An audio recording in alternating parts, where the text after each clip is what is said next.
जय श्री कृष्णा। राधे राधे दोस्तों महाभारत के पितामह भीष्म को कौन नहीं जानता। पितामह भीष्म महाभारत के एक ऐसे योद्धा थे जिन्होंने कौरवों की तरफ से युद्ध लड़ा था। महाभारत युद्ध के दौरान अर्जुन ने उन्हें अपने बाणों से छलनी कर दिया था, जिसके कारण उन्हें बाणों की सैया मिली। पितामह भीष्म ने ऐसे कौन से पाप किए थे जिसके कारण उन्हें बाणों की सैया मिली। दोस्तों, कुछ विद्वान मानते हैं कि देवव्रत अर्थात भीष्म को महाभारत का खलनायक माना जाना चाहिए। भीष्म ने अम्बा, अंबिका और अम्बालिका की भावनाओं को कुचलकर जो कार्य किया था वह अमानवीय था। भीष्म ने ऐसे कई अपराध किए जो किसी भी तरह से अधर्म द्वारा उचित नहीं थे। इसलिए कहा जाता है कि वे अधर्म के साथ होने के कारण आदर्श चरित्र नहीं हो सकते। पितामह भीष्म पिछले जन्म में एक वसु थे और एक श्राप के चलते उन्हें इस जन्म में मनुष्य बनकर कष्ट झेलने थे। 8 वसु भाइयों में से एक द्यू नामक वसु ने एक बार वशिष्ठ ऋषि की कामधेनु का हरण कर लिया था।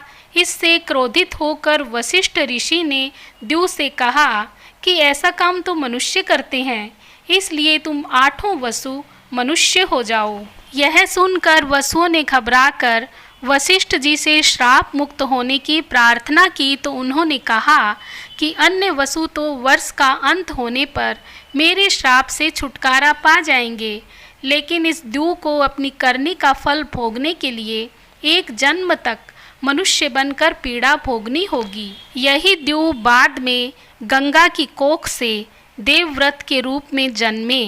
यही देवव्रत आगे चलकर पितामह भीष्म कहलाए। एक बार भीष्म के पिता शांतनु सत्यवती के रूप और सौंदर्य से मुग्ध होकर उससे प्रेम करने लगे थे और वे उससे विवाह करना चाहते थे, लेकिन सत्यवती ने उनके समक्ष ऐसी शर्त रख दी थी कि जिसे वे पूर्ण नहीं कर सकते थे। इसके कारण वे दुखी और उदास रहते थे। जब भीष्म को इसका कारण पता चला तो उन्होंने सत्यवती की शर्त मानकर अपने पिता शांतनु का विवाह सत्यवती से करवा दिया था।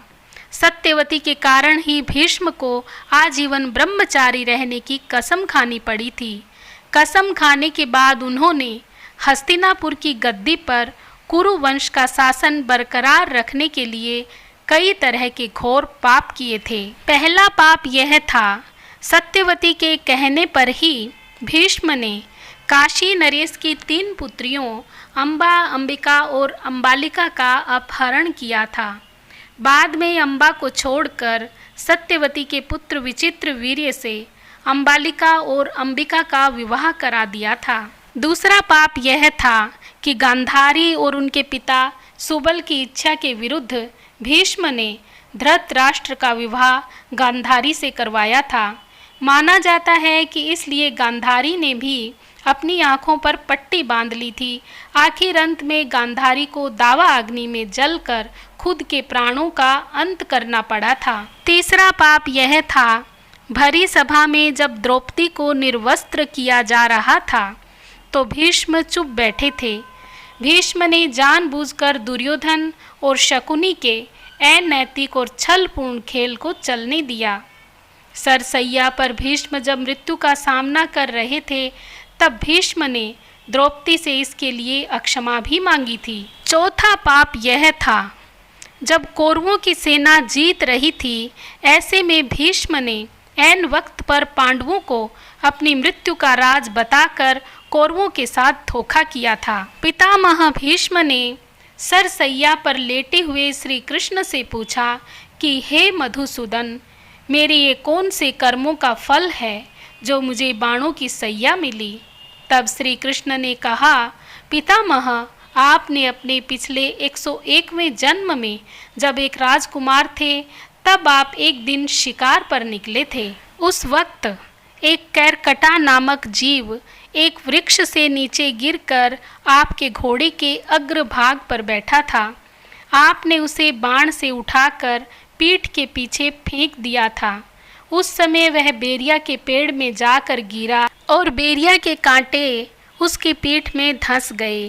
कैरकटा जितना निकलने की कोशिश करता उतना ही कांटे उसकी पीठ में चुभ जाते और इस प्रकार कैरकटा 18 दिन तक जीवित रहा और ईश्वर से यही प्रार्थना करता रहा कि हे युवराज, जिस तरह से मैं तड़प तड़प कर मृत्यु को प्राप्त हो रहा हूँ, ठीक उसी प्रकार तुम भी तड़प तड़प कर मृत्यु को प्राप्त होगे।